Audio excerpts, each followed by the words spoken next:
say I'm also secretary for the Hispanic Chamber of Commerce, Silicon Valley, and my business was honored as the Business of the Year for the state of California for the one of the most successful Hispanic-owned businesses in the state.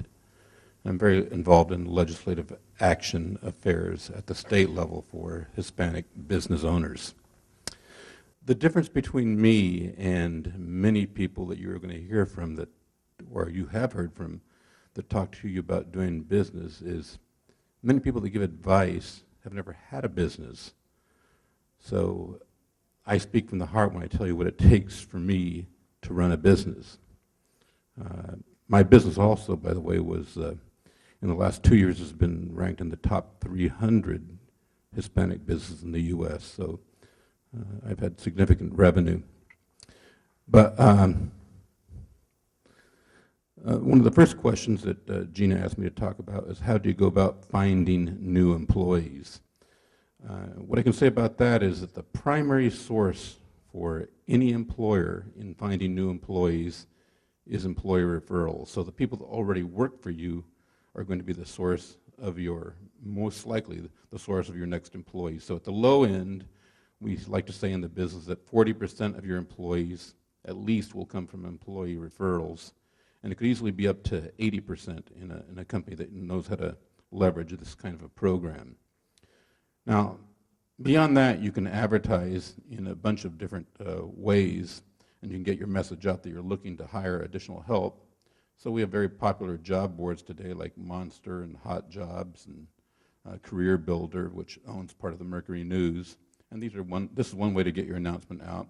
But you can also use community associations, organizations like CET, CTC, and also EDD.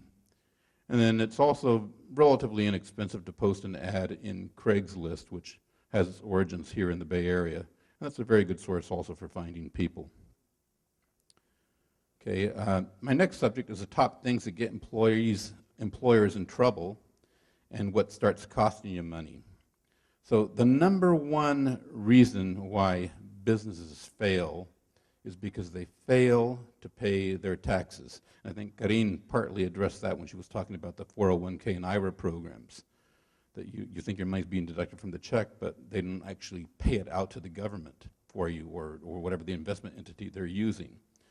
But in business, we take taxes out when we give you a paycheck, and we say this much money goes to the feds for federal taxes, this much money goes to the state for state taxes, then there's unemployment insurance, and there's insurance for this and insurance for that, and who knows what. So all these monies that we deduct from your check, if we don't actually pay them to the government, then that's a problem for you, because later on the employer is going to have to go out of business if they can't come up with the money that they owe. So you don't want to get far behind on that. There's several ways to avoid having that become an issue, okay? One of the biggest issues that you have is with employees is paying the people unfairly or not paying them on time.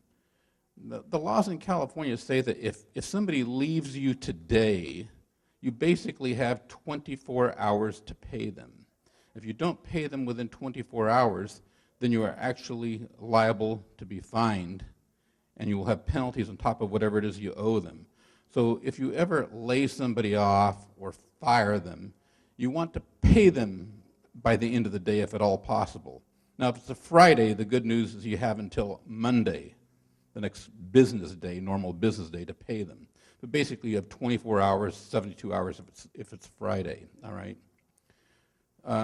The biggest source of employee lawsuits or issues with employers they have to file complaints with is what we call wage and hour issues. So this has to do with many things. One, for example, is that if a person works more than 8 hours, then you owe them, for the most part, if they're what we call a non-exempt employee, you owe them overtime at time and a half. Okay, and if you fail to pay them for that, then you've got a problem on your hands also because you owe them the money and you owe them penalties.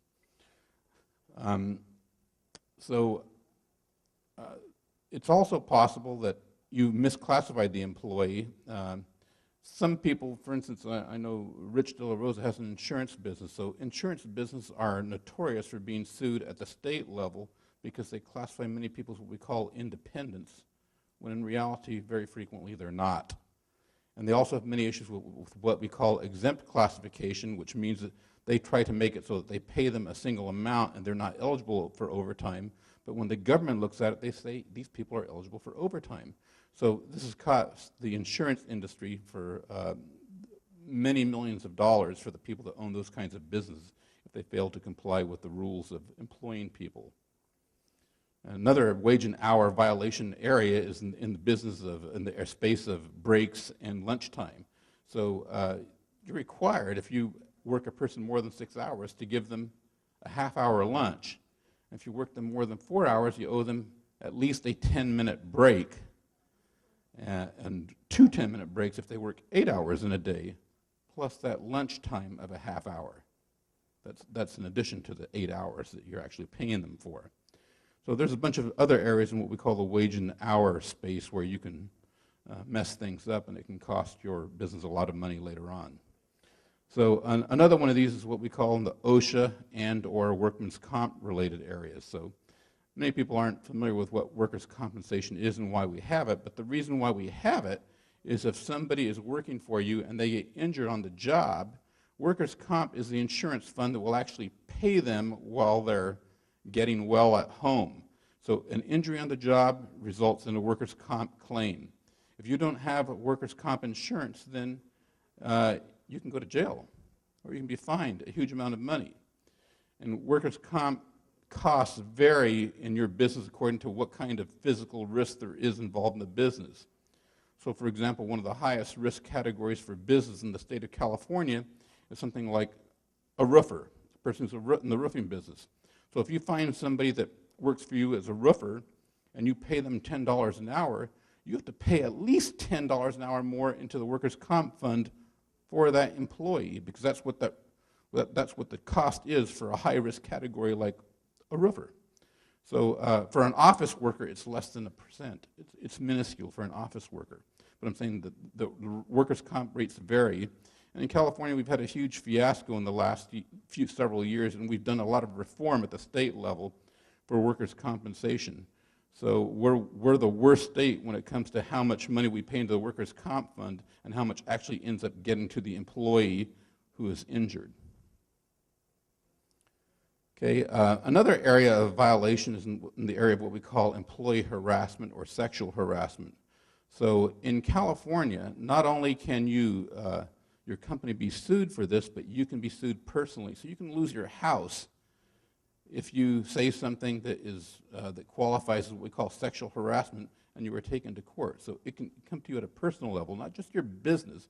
If you're a C Corp or an S Corp or LLC, these are different kinds of corporate entities, that doesn't protect you.